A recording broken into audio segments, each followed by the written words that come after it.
The year is 1694, and the British slave ship the Hannibal is sailing in the Atlantic Ocean with 692 slaves on board. They've been purchased from African slave owners and are heading to the New World, where they'll be forced to work in brutal conditions. Partway through this treacherous voyage, scores of slaves die from dysentery. Others willfully starve themselves to death rather than bow to the demands of their so-called owners. Some others will just jump overboard, because this loss of life is a loss of money for the British who intend to sell the slaves in the Americas. Some men are beaten and forcefully restrained. When the ship reaches the New World, only 372 of the enslaved men, women, and children are still alive. 18 of the 70 crew members also died on the journey. That was just one voyage in what's called the Atlantic slave trade, a trade that involved European countries sailing to Africa and taking slaves to the New World, i.e. the Americas. The main offenders in this trade in terms of buyers were England, the Netherlands, France, Spain, and Portugal. Today, we're certainly not going to attempt to explain to you the long history of the African slave trade. Firstly, because it would be absurd to think we could do so, and secondly, because a short video would be an injustice to those who suffered. Our intention is to attempt to describe to you what the conditions were like on a slave ship during the era of the Atlantic slave trade. It was during the 15th and 16th centuries when European ships were better capable of traveling greater distances. This was a time that's now called the Age of Discovery. It was also the age of trade and colonialism, and it was a time when the Europeans surpassed the Arab world in terms of the export of African slaves, usually slaves from West Africa, in part because this was the most convenient part of Africa to buy slaves. Many of the slaves that were bought or traded for were already enslaved by their African owners. From 1300 to 1900, about one-third of the population living between the Senegal River and Gambia River in West Africa were enslaved. In fact, a great number of people living in certain parts of the African continent during those centuries were living in various capacities as slaves. Some were born slaves and some became slaves, and how they were treated, as one historian noted, was with kindness or with cruelty. This is a long and difficult story, as we said, so we won't go that deep into the entire history. When the Europeans arrived in Africa looking for people to buy, they sometimes met with Africans now referred to as middlemen.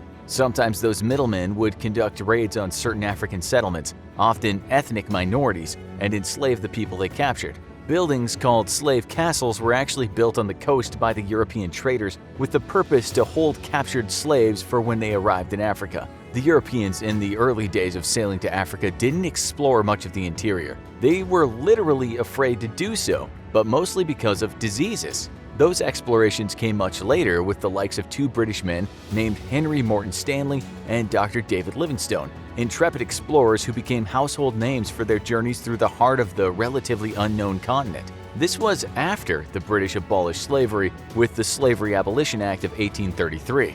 Let's now get back to that voyage we discussed in the introduction. The ship named the Hannibal was owned by the Royal African Company. It set off from London and made its first purchase of slaves in Ouidah, which is a city in southern Benin in West Africa. It made several more stops to purchase more slaves along the Gold Coast, and later delivered those who'd survived the perilous journey to the British agricultural export colony of Barbados. The ship then returned to London. The ship set sail again to Africa, picked up more slaves, returned to Barbados, and then sailed back to London. In all, the two round trips took 375 days. The captain was named Thomas Phillips. He had a crew of 70 men, and as you know, 18 of them died on the voyage. You can only imagine how dangerous the journey was for shackled and maltreated slaves when such a large percentage of the crew died. 47% of the African slaves died on the journey. Around 66% of the slaves were men, 26% were women, and the rest were children. The ship was a 450-ton vessel, and down in the hold, specially made shelves had been constructed to keep the slaves. These shelves were so small that the slaves could not even sit up on their long journey. Their living quarters, you could say, were torture, and you could only imagine what it would be like seeing men die so often in such a confined space. They were given food and water, which consisted of servings of cornmeal and beans and a liter of water a day. They were actually allowed to leave their shelf for 1 hour or more a day for exercise, but this was certainly not out of humanitarian concerns. It was merely because the slaves had to be kept alive. A dead slave was worthless to those who had procured him or her. In fact, documents show that the exercise sometimes consisted of jumping and dancing for an hour or two to a bagpipe, harp, or fiddle. This is one very sinister image, because as you'll see, those slaves were gripped by the worst kind of physical and psychological torments. If the slave was delivered to Barbados, the ship's owners would receive around £10. But since so many people died, the operation was a failure for the British businessman who'd invested in the voyage. The price of slaves fluctuated a lot, but here are a few examples. Not long before the Hannibal set sail, the Dutch were paying 2,000 pounds of sugar per slave. In the year 1750, a slave sold in Virginia might go for 40 pounds. But if that slave was bought in Gambia, he or she might cost £12.80. We found some notes from the captain of the Hannibal, and he described why so many people died. He wrote that some of the slaves are so willful and loth to leave their own country that they've often leapt out of the canoes, boat, and ship into the sea and kept underwater till they were drowned, to avoid being taken up and saved by our boats. We have likewise seen divers of them eaten by the sharks. He said the sharks circled the ship often, not only because some people threw themselves overboard rather than go to their destination, but when people died on board, they were thrown into the ocean. The captain wrote that 12 slaves refused to eat and died of starvation, believing that they would return to their homeland in death. It was literally a fate worse than death for some slaves to go to their new destination. Just imagine if someone stormed into your room right now and took you from your family. They shackled you and beat you and told you that you're going to a place on the other side of the world. You later find yourself shackled to another man among many men whose languages you don't understand. Subsequently, you're forced into a dark, stinky hole where you might perish. If you live, all you know is that you're going to be enslaved. You'll never see your loved ones again. You'll never feel human again. For some slaves, death was a better option. On the Hannibal, when slaves boarded, they were shackled together by the hands and the legs. Because the owners of the ship wanted them to be known as Hannibal occupants, the slaves were all branded with an H. This has been described in documents you can find today, with the captain saying slaves were branded on the shoulder or the breast, men, women, and children. This, said the captain in his own words, caused but little pain because palm oil had been rubbed on the body part prior to the branding. Perhaps the captain should have branded himself and experienced firsthand how little the pain was. After that disastrous voyage, Captain Phillips wrote a book called A Journal of a Voyage Made in the Hannibal of London. We found excerpts from the book online, and it helped us to understand more what conditions on the ship were like. You might have earlier wondered how men jumped overboard when they were shackled, but the book explains that when the ship was out at sea, the slaves were let out of their iron chains. Phillips said that they didn't rebel due to the fact that they wouldn't have known how to sail the ship. The slaves vastly outnumbered the crew, but the crew were armed with guns and other weapons. Even as a slave mutiny could have been successful, their lack of sailing and navigation skills would have made it almost impossible to get back home, a place where African slave traders were no doubt waiting. The hopelessness the slaves felt has been documented in many books. Captain Phillips wrote in his book that most of the slaves died of something called white flux, which we had to look up because we'd never heard of it. It's actually just an old term for dysentery, which is an infectious diarrhea that can cause severe dehydration. He said others died of smallpox. Phillips seemed to take a sympathetic view as to what happened to the enslaved men and women and children, and says their experience on the ship of misery and stench made them into creatures nastier than swine. It is in Phillips's book where we learn something more gruesome than you can imagine. He writes about other slave ships and how captains sometimes punish slaves who disobeyed commands or tried to jump overboard. He wrote, "I've been informed that some commanders have cut off legs or arms of the most willful to terrify the rest." Phillips wrote that he himself would not put in practice such barbarity and cruelty to poor creatures who, accepting their want of Christianity and true religion, their misfortune more than fault, are as much the works of God's hands and no doubt as dear to him as ourselves. If that's a mouthful for you, he's even saying Christian non-believers should be protected under the grace of God. In what was no doubt unusual times, or at the very least a minority opinion, Phillips also said he couldn't understand someone being despised for the color of their skin. In other words, he wrote, "I can't think there's any intrinsic value in one color more than the other, nor that white is better than black. Only we think it so because we are so." This is why he's a controversial figure today, since historians have written he wrestled with his conscience, although we're quite sure he was happy to collect the 10% of the profits he was promised from the voyages he captained. He might not have sawn off the legs of the alleged offenders, but he certainly wanted to claim his bit from the bounty of slavery. Okay, let's move on. There were a hell of a lot of slave ships floating around the Atlantic. The full route from Europe to Africa and to the New World was known as a triangular voyage, and it was the Middle Passage, a journey taking 6 to 8 weeks, which is what we're discussing today.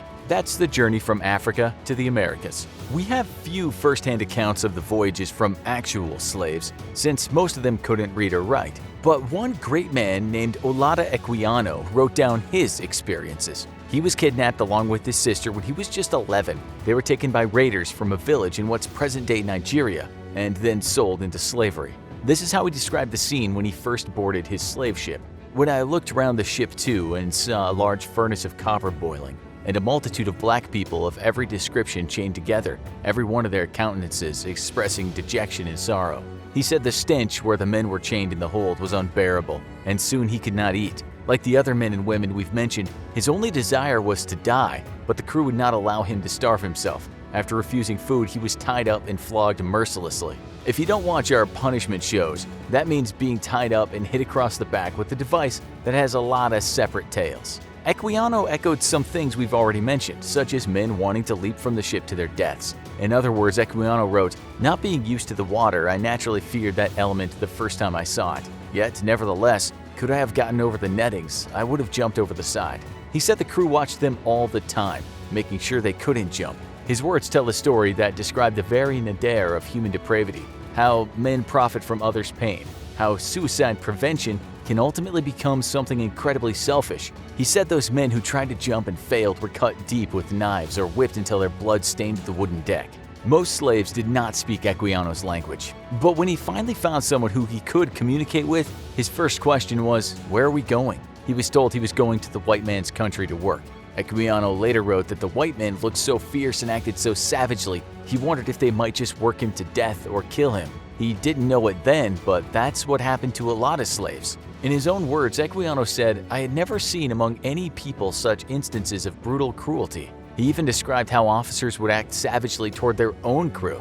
Equiano wrote, "One white man in particular I saw, when we were permitted to be on the deck, flogged so unmercifully with a large rope near the foremast that he died in consequence of it, and they tossed him over the side as they would have done a brute." He said this made him fear his captors even more, seeing that they could do this to one of their own crew members. The psychological impact of this was devastating for the enslaved men.